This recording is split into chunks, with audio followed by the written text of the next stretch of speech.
लोग कहते हैं इंडिया सुपर पावर बनने वाला है, हमारी जीडीपी ग्रो कर रही है, स्टार्टअप्स बढ़ रहे हैं, इंफ्रास्ट्रक्चर बन रहा है। लेकिन एक डार्क रियलिटी है जो हम सब रोज देखते हैं, पर उसके बारे में बात कोई नहीं करता।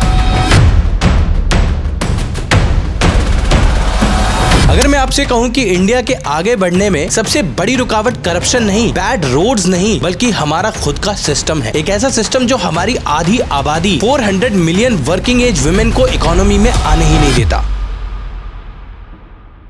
रुको, ये वीडियो विमेन के ब्लेम के लिए नहीं है, ना ही ये कोई फेमिनिस्ट लेक्चर है, ये प्योर हार्ड इकोनॉमिक्स है। ये वीडियो ये समझाने के लिए है कि इंडिया इतना बड़ा होके भी अपनी हाफ पॉपुलेशन का टैलेंट एफिशिएंटली यूज ही नहीं कर पा रहा है। क्योंकि सीधी सी बात है, अगर आधी पॉपुलेशन की पोटेंशियल इकोनॉमी तक पहुंच ही नहीं पा रही तो देश फुल्ली रिच कैसे बनेगा। चलिए चलते हैं, थोड़ा सा डेटा पर ध्यान देते हैं और नंबर्स आपसे झूठ नहीं बोलेंगे। वर्ल्ड बैंक और ऑफिशियल PLFS डेटा के हिसाब से इंडिया की female labour force participation rate, यानी कितनी वर्किंग एज औरतें काम कर रही हैं या काम ढूंढ रही हैं, वो रफली 37% के आसपास है। इसका सिंपल सा मतलब क्या है कि हर 100 औरतों में से जो काम कर सकती हैं, लगभग 63% इकोनॉमी के फॉर्मल सिस्टम से कंप्लीटली बाहर हैं। आपको लग रहा होगा तो क्या हुआ, देश तो चल रहा है ना। IMF यानी इंटरनेशनल मॉनेटरी फंड की एक बहुत फेमस रिपोर्ट है, उसमें उन्होंने कैलकुलेट किया था कि अगर इंडिया अपनी वुमेन पार्टिसिपेशन रेट को मेन के बराबर ले आए तो इंडिया की GDP सीधा 27% बढ़ जाएगी। 27%, ये बिलियंस ऑफ डॉलर्स का नुकसान है जो हम हर साल उठा रहे हैं, क्योंकि हमने अपने सबसे बड़े टैलेंट पूल को लॉक करके रखा है। अब लोग कहेंगे भाई इंडिया का कल्चर अलग है, वेस्ट में औरतें काम करती हैं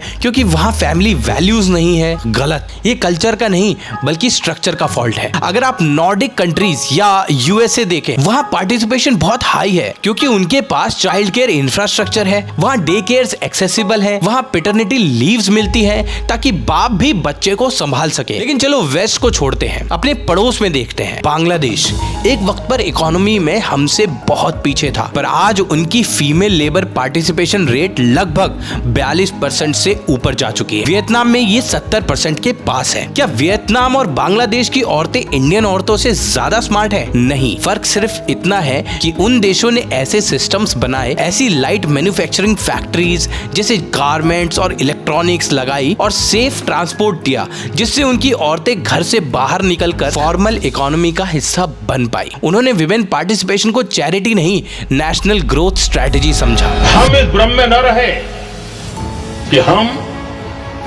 देश की नारी शक्ति को हम कुछ दे रहे हैं। जी नहीं, उसका हक है। अब हमने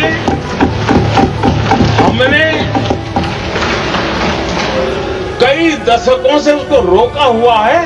आज उसका प्रायश्चित करके हमें उस पाप में से मुक्ति पाने का यह अवसर है। इंडिया में एक बहुत अजीब पैराडॉक्स है। एक तरफ हम बेटी पढ़ाओ बेटी बचाओ के नारे लगाते हैं, स्कूल और कॉलेजेस में लड़कियां बॉयज के बराबर हैं, स्टेम यानी साइंस, टेक, इंजीनियरिंग और मैथ में इंडिया की 43% ग्रेजुएट्स वुमेन हैं। ये वर्ल्ड में one of the highest numbers हैं। लेकिन फिर एक फिनोमेना शुरू होता है जिसे इकोनॉमिस्ट कहते हैं द लीकी पाइपलाइन। देखिए, पाइप के एक एंड से एजुकेशन तो अंदर जा रही है, पर दूसरे एंड से जॉब्स बाहर नहीं आ रही। टेक इंडस्ट्री में ये 43% ग्रेजुएट्स कन्वर्ट होती हैं सिर्फ 27% वर्कफोर्स में। एंट्री लेवल जॉब्स में औरतें दिखती हैं, पर जैसे ही आप मिड मैनेजमेंट या सीनियर रोल्स की तरफ बढ़ते हैं, ये नंबर्स गिरकर 15% और उससे भी कम रह जाते हैं। कहाँ गायब हो रही हैं स्मार्ट एजुकेटेड औरतें? उन्हें एलियंस किडनैप नहीं कर रहे, उन्हें हमारा समाज मैरिज और मदरहुड के नाम पर सिस्टम से बाहर निकाल रहा है।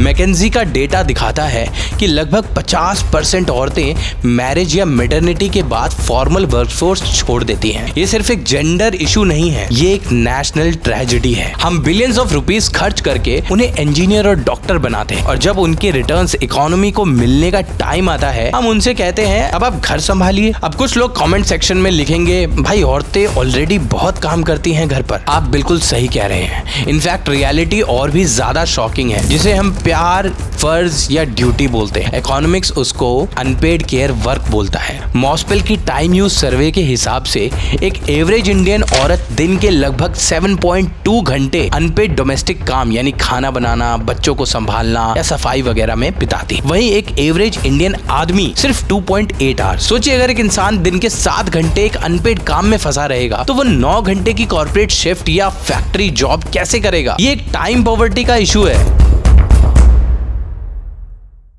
वेस्टर्न देशों ने इस इशू को कैसे सॉल्व किया? उन्होंने वॉशिंग मशीन्स बनाई, डिश वॉशर्स बनाए, अफोर्डेबल डे केयर्स बनाए, उन्होंने केयर वर्क को मार्केट में आउटसोर्स कर दिया। इंडिया में आज भी केयर वर्क का पूरा बोझ औरत के टाइम और सेक्रीफाइस पर चल रहा है। ये इकोनॉमी की एक हिडन सब्सिडी है जो औरतों की तरक्की की कीमत पर दी जा रही है। लेकिन सिर्फ घर का काम ही रीजन नहीं है। जो औरतें बाहर निकलना चाहती हैं उनके आगे प्रैक्टिकल बैरियर्स हैं। सबसे बड़ा बैरियर सेफ्टी और मोबिलिटी। इकोनॉमिक्स में एक कॉन्सेप्ट होता है रेडियस ऑफ अपॉर्चुनिटी। एक आदमी 2 घंटे ट्रैवल करके शहर के दूसरे कोने में जा सकता है अगर सैलरी 20% भी बढ़ रही है। लेकिन वर्ल्ड बैंक का एक डेटा दिखाता है कि 60% से ज्यादा औरतें ऐसी जॉब्स चूज करती हैं जो उनके घर के पास हो, भले ही सैलरी 30% कम क्यों ना हो। क्यों? क्योंकि पब्लिक ट्रांसपोर्ट सेफ नहीं है। लास्ट माइल कनेक्टिविटी डार्क और डेंजरस है। सेफ्टी की वजह से उनका अपॉर्चुनिटी रेडियस छोटा हो जाता है। और दूसरा बड़ा रीजन है जॉबलेस ग्रोथ। इंडिया में जॉब्स या तो हेवी कंस्ट्रक्शन में बन रही हैं जो मेल डोमिनेटेड है, या हाई एंड आईटी में। जो middle level light manufacturing jobs होती हैं जो मास लेवल पर औरतों को जॉब्स देती हैं वो इंडिया में उतनी तेजी से क्रिएट ही नहीं हो रही हैं। और इसका नतीजा एजुकेटेड वुमेन अनएम्प्लॉयमेंट लगभग 17% है।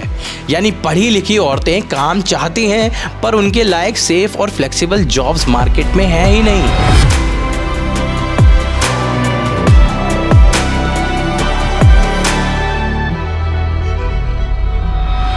मुझे पता है इस वीडियो पर कुछ कॉमन रिएक्शंस आएंगे, आइए उन्हें टैकल करते हैं। लोग कहेंगे इंडिया की रियल प्रॉब्लम तो जॉब्स की कमी है, पहले आदमियों को तो जॉब मिलने दो, विच इज ट्रू दो।